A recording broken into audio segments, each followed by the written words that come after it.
Early in the morning, fire on the stove, love in a pie, that's the life we know. From the fields to the table, every bite it shows. Primarily me, the taste of home. Primarily me, the taste of home. Primarily me, the taste of home. Mama in the kitchen, we never eat alone.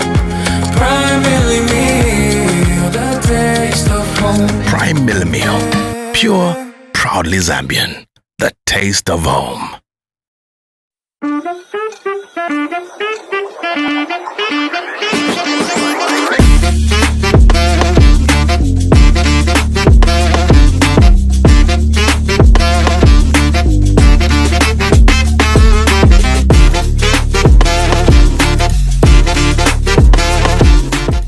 And you are still watching Prime TV2, that is on Topstar channel 110, and also not forgetting our Facebook page, that is PTV2 Zambia. You can also find us on our YouTube channel. And of course, my name is Rhoda Mlinga. Thank you so much for joining us on this special Women's Day. And of course, I do know that there are a lot of things that you are expecting from our broadcasting today on this special day. Now, of course, you are joining us for this very special interview as we celebrate this very day, women in leadership, and of course, across the world and in Zambia. I am talking about conversations around women participation in politics, which definitely continue to grow, yet the numbers still tell a concerning story. And just a backstory, in Zambia, women remain significantly underrepresented in political leadership, with women occupying only about 15% of parliamentary seats between 2021 and 2025. And this is despite the country making history with key appointments such as the first female vice president, Chief Justice and Speaker of the National Assembly. So many experts say deep-rooted culture norms, patriarchal attitudes, financial barriers, and at times electoral violence continue to discourage many women from fully participating in politics. So today, we ask an important question. What does it really take for a woman to rise and lead in Zambia's political landscape? To help us unpack this interesting conversation, I'm privileged to be joined by the Mayor of Livingstone, Her Worship, Constance Nalishewo Mleawai. Your Worship, welcome to Prime TV2, and thank you for joining us today. Thank you very much, and thank you, viewers, and thank you, Prime TV, for inviting us to be a part of this celebration. And of course, as you may know, we are celebrating a woman, and it's exciting to be here. Absolutely. Now, you are fond of saying or greeting people with the phrase "Muntu wakamina." For many viewers that are just hearing that for the very first time, what does it mean?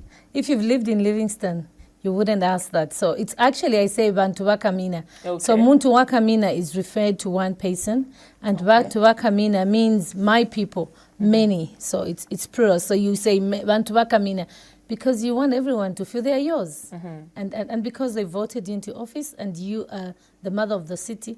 So outside motherhood, you have supporters, and you have what we call nephews, you know, and we say Bantu wakamina because they all belong to the same clan of Livingstone. Yeah, but thank you so much for joining us on our program. We're so grateful to have you here. Now, obviously, a lot of people you worship, you know, describe you as approachable, energetic, and very connected to the community. But of course, every political journey has a beginning. Indeed. Can you please take us back to the start? What really inspired you to join politics? And what was the defining moment that made you say, I want to lead? Okay, so I'll start from 2021. As most of people know, I have a hospitality background. I'm an accountant by profession. Wow. So I had no dream of becoming a politician, but the call of the people, I think when we looked around, you must also understand that there were very few women vying for such positions in the past. Yeah. And of course, going forward, we're looking at numbers of having more women participating in politics. And when women thought of, okay, we'll call upon our own woman who understands our problems and who could be a voice. for the voiceless and probably represent us at a local level. And I was approached by many institutions and organizations saying, would you do this? And most of them were actually referring to my personality and said, no, but if you've been in the industry, you understand the challenges and the problems. I think you could be a better representation of the people of Livingston. And more so, I think it was aligned with Livingston being the hospitality hub. So I said, okay, I'll give it a try. Yeah. And they said, but where do we start from? I said, look, I am going to be this woman that is going to shut her mouth, close her eyes, and you're going to talk on my behalf, and you're going to lead me through into this new role that you want me to be. And we started from there. Yeah. Now, growing up, did you ever see yourself in such a position, like you would want to join politics at some point? I was a strong supporter of the president, the current Republican president, I must say. My dad was a politician, more so in the UNIP time, you know. And did I think I'd ever be a mayor? No, I didn't. Did I dream about it? No, I didn't. But as we go closer into politics, politics became more known with the social media platforms being everywhere. We are social media fans. And when the president, the current one, was then appointed to lead the UPND, I followed him. I read about him, and I saw some light in him. And you know, I wanted to support the man. I became his fan. So I was following the president. I'd sneak out of work, go to some rallies. I was in the background most of the time. And I said, this man's discipline and honest is what I admired the most. And he had similar attributes to my current boss. So I said, I think I'll do well under his leadership. So if people are saying, go for it, why shouldn't I? So and I kept following the president and President Hakainde Hichilema, and I'm sure, I don't know if he knows, but you know, he is my mentor because most of the things he's gone through, I would say I'm going through the same, but obviously be it at a smaller percentage. But yeah, that's what made me want to work under his wings and want to lead. Yeah. Now, Your Worship, you know, politics can be very demanding and sometimes controversial. How did your family react, you know, when you first told them that you wanted to join politics? Were they supportive, or were there any concerns when it came to that? Well, my young sister is a politician. I think she's more of a politician than me because she dedicated her youthfulness and growing into politics. And first, when I heard the calling, I spoke to her. She said, yeah, you can do it.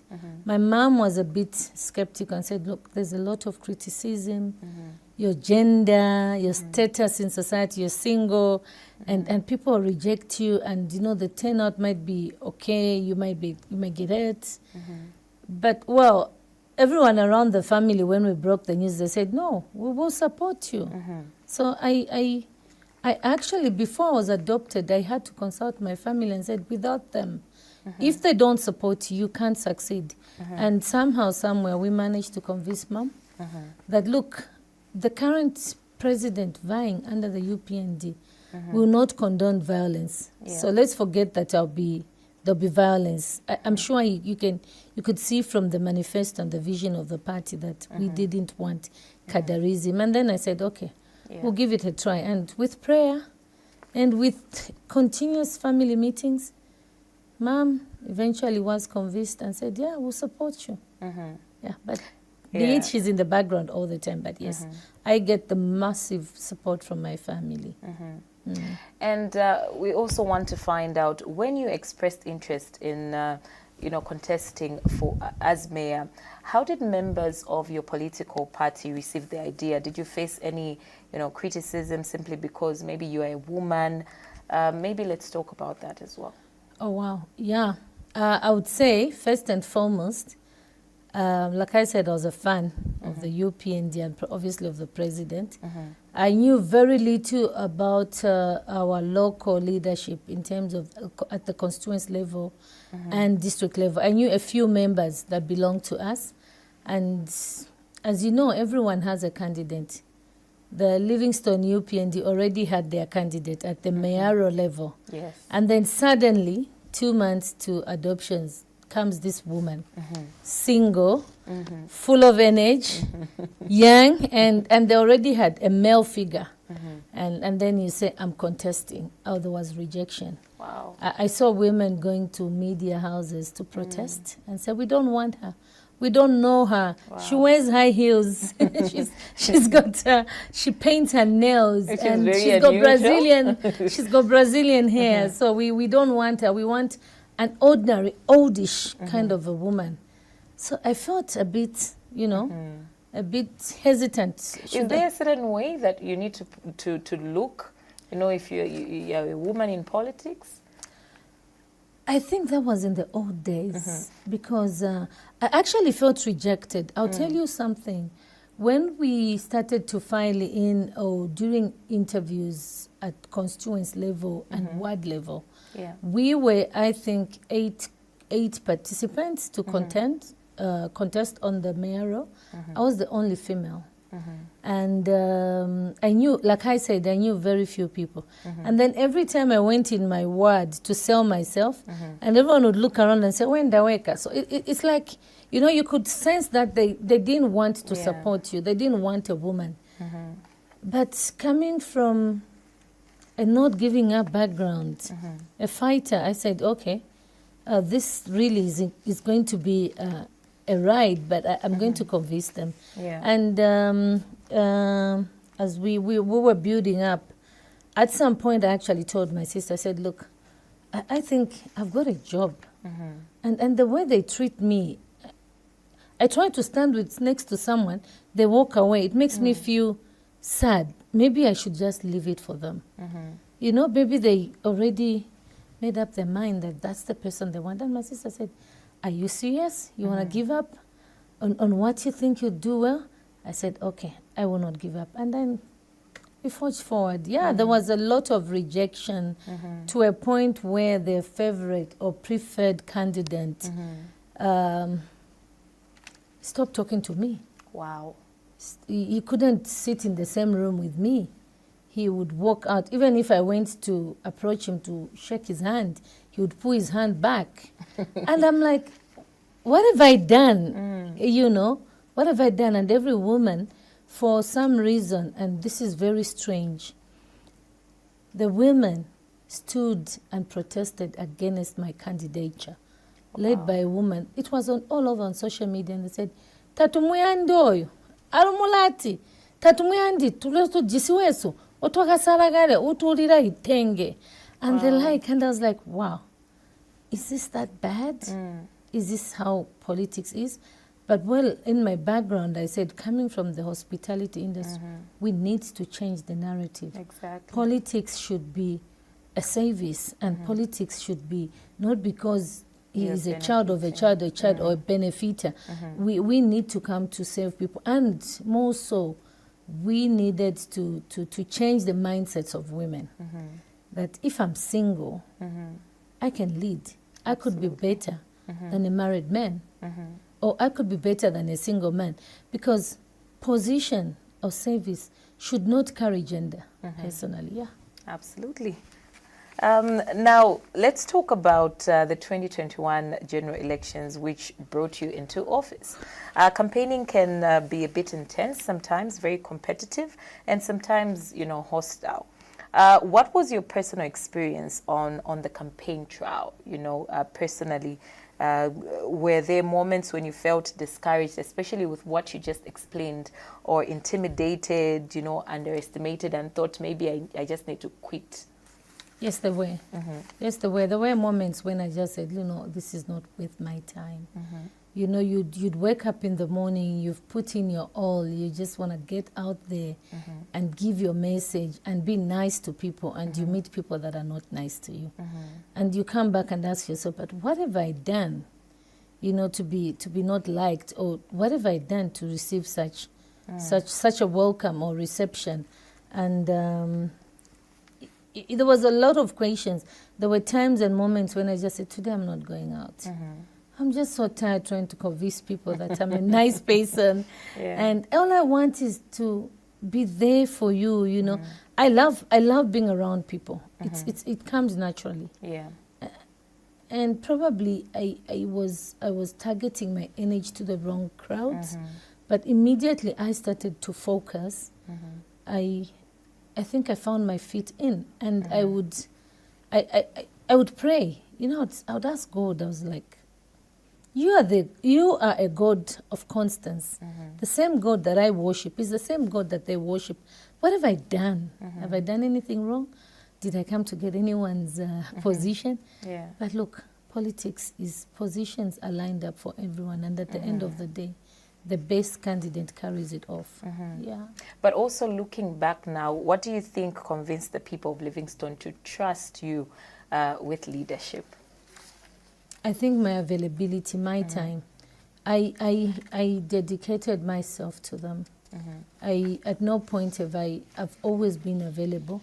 I may not be available in one or two occasions, but most of the times, and this is me, it's natural. Like I said, even from my previous employment, I took time to listen to people's challenges. I would share my challenges with people as well, so they could understand. We could both understand where we're coming from. So I think it was more because I loved them, and all I did is to give them my heart and my love, and I think it worked well. Apart from the you know, challenges that you actually went through, you know, when you were trying to get into office or just to campaign, what are some of the other challenges, the biggest challenges that women face, you know, when they want to step into politics in Zambia? I think some of the most challenges women face is financial. And you, as you may know, you are also a woman, is that when you are given money, for instance, I give you 5,000 kwacha, and I give my male counterpart 5,000 kwacha, you think of what do you leave at home? What do you spend on yourself? You know, and what are you going to spend on others? As in, the other gender will probably say, I don't leave anything at home. A mother always think of what will my children eat. So financially, it comes in because as women, I think we don't save enough because of the other aspects around our life, which is obviously you have to look good. Yes. It's one of the things you need Very expensive. Very expensive, yes, and you need to feed at home. You need to pay your rentals and whatever else. As in, I think the male counterpart have less responsibilities than we do, and that's one of the challenges that I faced, and also rejection. I think the world, I'll say the nation, I think Livingstone, it's harsh on single women. We are perceived in many ways as not being serious, and most cases, men feel you're available just because you're not engaged or married or committed. But we are committed. It's just that we don't bring our partners in the limelight for obvious reasons, because the time is not yet ready. When the time is ripe, they will know your partners. But then between then and that time, they always think, oh, I can throw my manifesto, you know, and they'll come around, offer you money, and once you reject them, then that's it. They'll come up with all sorts of stories. And I remember one of the guys I was contesting with, and we were being interviewed then by, I think it was Power FM, was a Bezi FM. And one of the questions he actually, the interviewer said, what is your message to the people of Livingstone? Why should they vote for you? And why should they not vote for Constance, for instance? And his answer was, they should vote for me because I'm a married man. Wow. Forget my responsibility as I run the council or as I manage the people of Livingstone. I was like, wow. And the similar question was asked to me, and I said, my answer is contained in his answer. First and foremost, he says he needs his wife.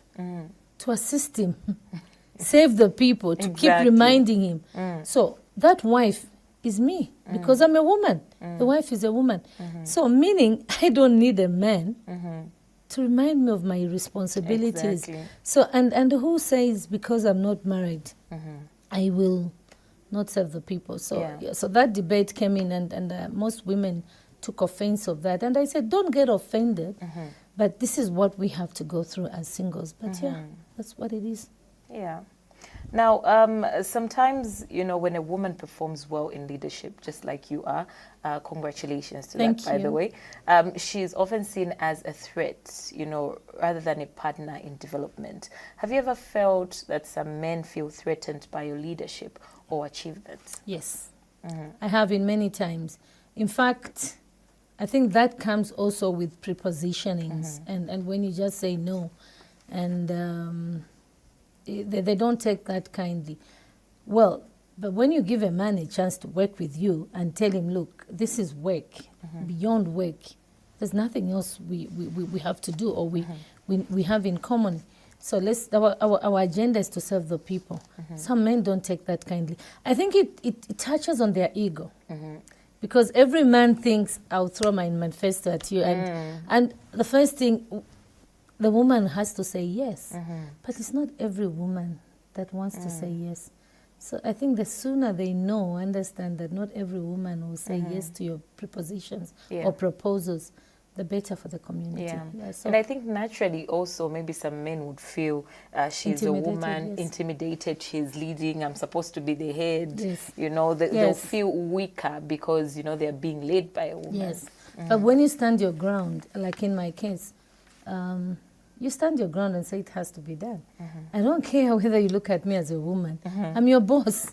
So work has to go on until then. If you are my boss, it's different. You must also understand, Rita, that I was also under someone who was a man. How did I succeed in my previous employment? My boss was male. So what's wrong with the female being a boss to the male part? So I think that's just to go with the man thing in the men. But hopefully. Yeah. So now in this male-dominated political space, how do you handle criticism, pressure, and sometimes hostility as well? How do you handle that personally? You know, I always tell myself that I walk into a conference full of men and I'll laugh. I pray. First of all, I pray. I believe in God, and I come from a strong Christian background.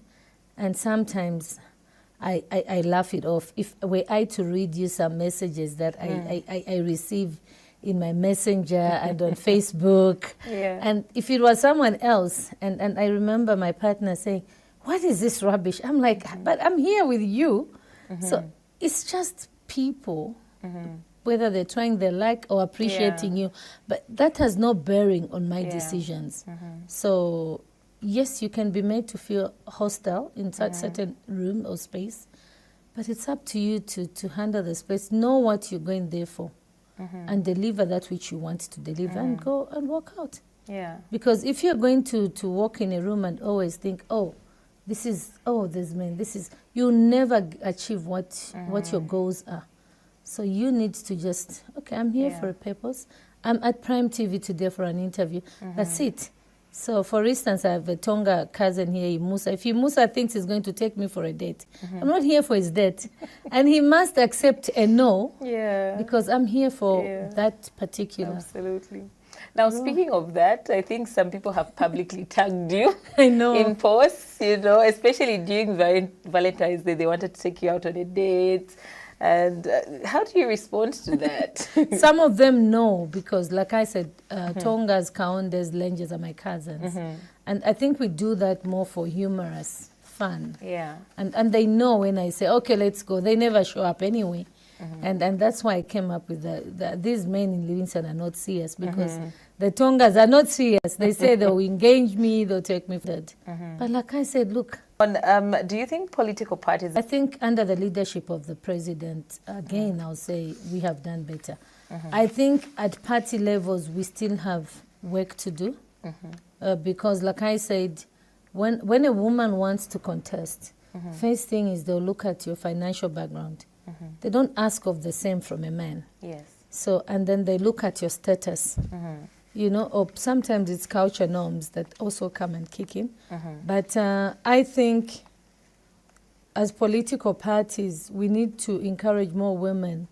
And we still not, I wouldn't say a very long time to go, but I would say a long way to go. But I would say, yes, we need more work.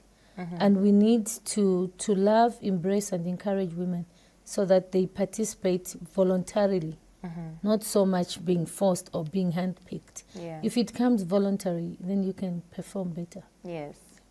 Now, let's talk about, you know, Livingstone, your home. Yes. From your perspective as mayor, how do you describe the current state of development in Livingstone? Well, I think Livingstone has fared quite well.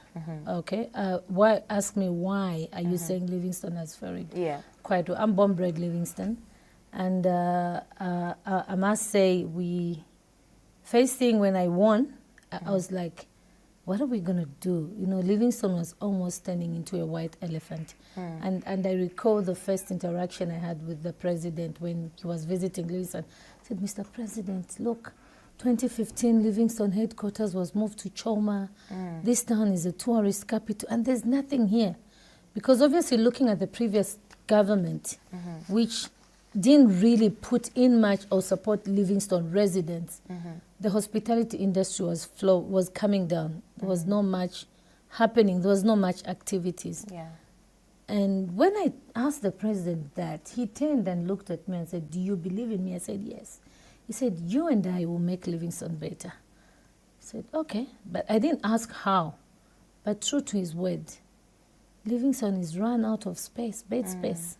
We are calling up investors, say, come and bring in more hotels.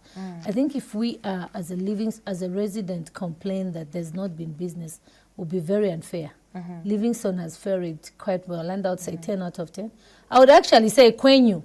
Because back to back we have conferences, and I'm sure you've seen from the statistics that the tourist arrivals in the country has tripled, maybe quadrupled, and it's because of the efforts that the chief executive marketer has done, and ours is just really to ride on his marketing strategies, the president, and do the best that we need, and obviously.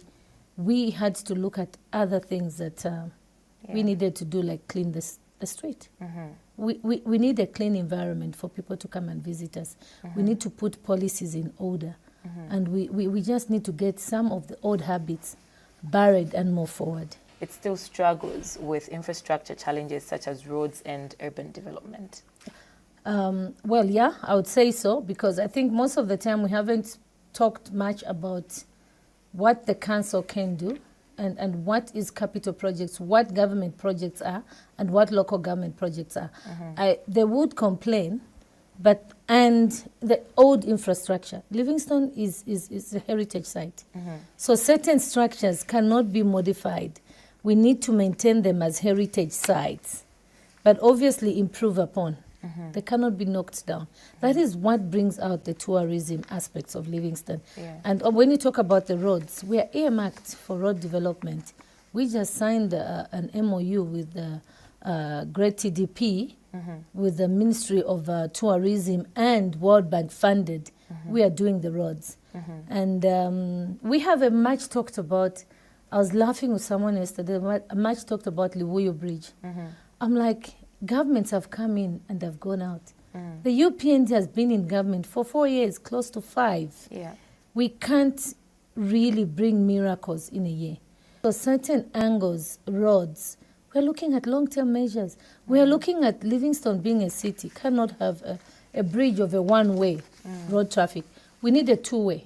So two-way bridge, how long does it take? Where do we get the funding? CDF is not enough to build the infrastructure that we want. But yes, it has brought in a lot of improvement. Yeah. And what, legacy projects would you want the people of Livingstone to remember your leadership for? Okay, one of the legacy projects that I want to be remembered for being the person that actually stood out and reached out to the people with mental illness. You know, most people will tell you about infrastructure. When I took over office, I saw how much waste and garbage was thrown out in town. And I partnered with Old Drift and said, how can we assist our brothers and sisters that are mentally ill and sleep on the street and mess our streets? We can whip them. We can get them locked out. We came up with a feeding program. It happens 3 times a week at the council. So we condition the people with mental illness and confine them to the civic center for feeding programs. Now, even when I'm not in Livingstone, they know where to go, pick their chairs, sit under the tree, have the meals, leave it clean, no litter, and go their way. So I can guarantee you that you'll never find anyone with a mental challenge sleeping on the street in Livingstone. I think I would love to be remembered for that. And also, I want to be remembered probably for being the voice of the voiceless. I speak for most women. Some of the things that we speak and go through, we don't bring it to social media because we want to protect the identity of an individual. And but when you talk about infrastructure, obviously, we'll be pointing at how much we've done with the Community Development Fund.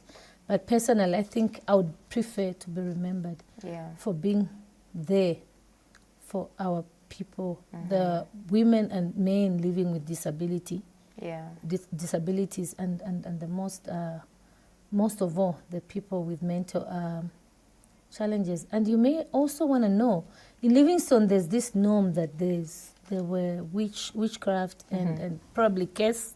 There's one guy that was popularly known, Sililo.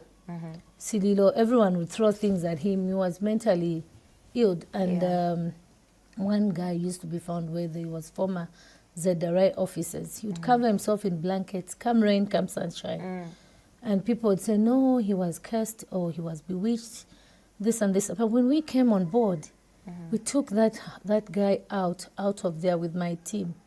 Got him treated, he got better, and we empowered him and reunited him with his family in Mulobezi. He's doing fine, he's now a farmer. Wow. So is Sililo, the popularly known Sililo. Sililo would get bashed by vehicles, he had his leg fractured. People came on board, a wheelchair was donated to him, took him to hospital, treated him. He's in Kazungula with his relatives. So there is hope beyond what you see, that they can get better. But our approach matters to convince them to get better. That's really amazing. That's an amazing, achievement, being the mayor of Livingstone. Now, obviously, you did mention that you're helping a lot of women, and it's quite evident that we've been seeing even the smallest of clips on social media where women are celebrating you and just supporting you, something that's really good to see. Thank you. Now, in a few months' time, Zambia will once again head to the general elections. Naturally, people will ask these questions about your next political move. Are you planning to seek another term as mayor, or are you considering taking your leadership to parliament as a member of parliament? Where are we seeing you? I think that lies, the powers to that lies in the people of Livingstone. What do they want? I will get guidance for them. But between now and the dissolution of a parliament and councils, I stand to serve them as their mayor, and we'll cross the bridge when we get there. Now, to shift this interview to a lighter moment, you are known to be a die-hard Arsenal supporter, and currently Arsenal is performing well in the English Premier League. How does that make you feel as a fan? Makes me feel great. I'm always teasing the Manchester United fans because my sisters and my Tonga husband, most of them support Manchester United. And I'm always saying we are a great team, but it's about time that the Gunners shines, And for me, it's a great thing because I always align my Arsenal supporting tactics to my political career. And that also is how I spend my free time. Okay. When I'm so stressed, I'd rather watch football because for that moment, it drives you from the emotional feelings that you have to go through. Someone which is doing great. We are doing great, and we're going to win the Premier League. Whether Man City or Liverpool or Chelsea like it, we are sitting on the top. So for me, that is what drives me away from that stress or that pressure from politics. Yeah. Okay. So tell us about your hobbies and interests, outside politics. Aside from, I don't like cooking. Every woman, do we see you in the kitchen cooking? Everyone, I do cook, and every woman will say, I love cooking. I don't want to lie. I can cook basics, but if you ask me what do you like, I like to clean. I like washing. I like cleaning the house. I like doing my laundry. I read a lot of books in my spare time. I actually read 2 or 3 pages of certain books before I go to bed. At the moment, I'm reading the current vice president's book, True to Myself, True to Self, or something like that. And that's what I do. I like to play ball, but unfortunately, I play volleyball. I played volleyball at school. Unfortunately, at the moment, politically, doesn't give me enough room to do that. But when I get a chance, I go play at Libes with the students there. And that's how I spend my spare time. So now, Your Worship, you did mention you have a background in hospitality industry, which is quite fitting for someone leading a tourism city like Livingstone. Now, tell us about that chapter of your life and how difficult or exciting it was transitioning from business into politics. Okay, actually, I wouldn't say it. Like I said, in the hospitality industry, I was more in the back house. You were not in the forefront to meet the people, meet and greet. But yes, on my PR side of things, I did that often. And I think it's a personality that you can't hide, whether in the back of the house or in the front of house. You've got to come out to be yourself. And like I said, if you go, it comes natural. If you see me go to Libes to play football, it's got nothing to do with politics. It's because I've been doing it even before I was a politician. You must also understand that even when I was pregnant at 7 months, I still went to play ball. So this is many years before I was mayor.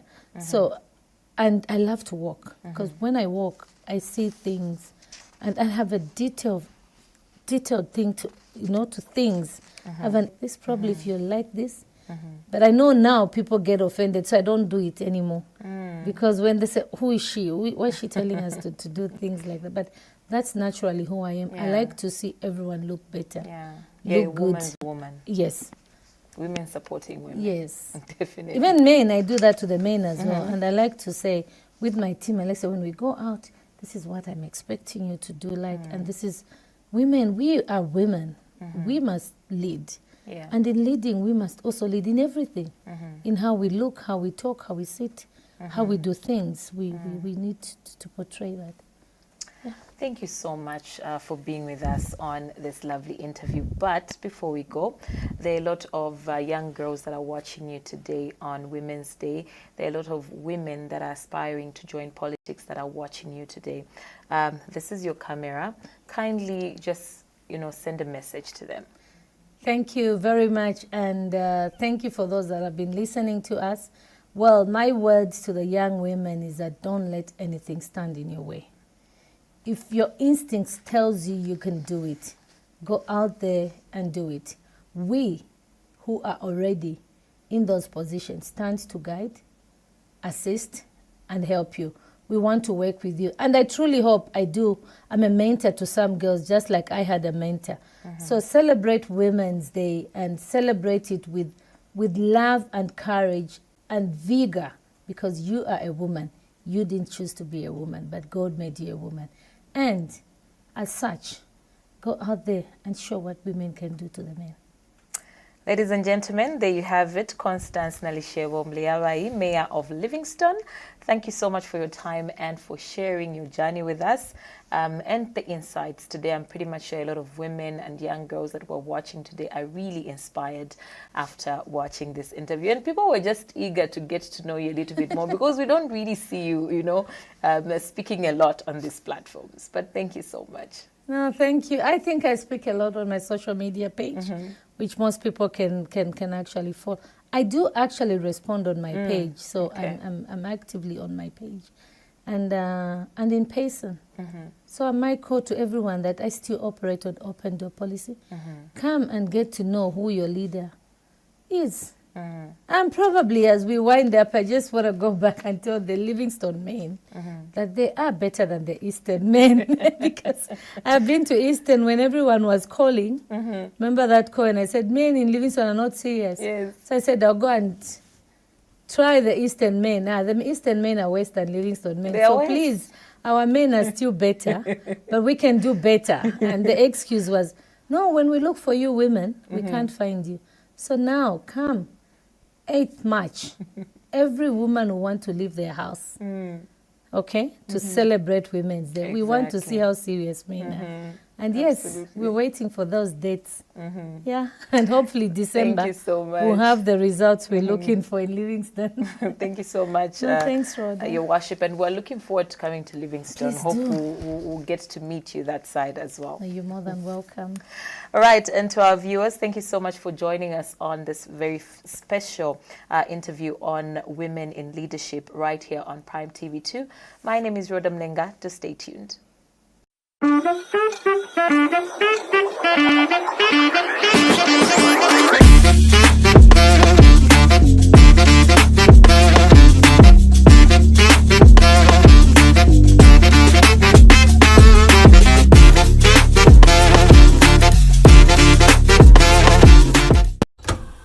Early in the morning, fire on the stove, love in a pie, that's the life we know. From the fields to the table, every bite it shows. Primarily me, the taste of home. Primarily me, the taste of home. Primarily me, the taste of home. Mama in the kitchen, we never eat alone. Primarily me, the taste of home. Prime Meal, pure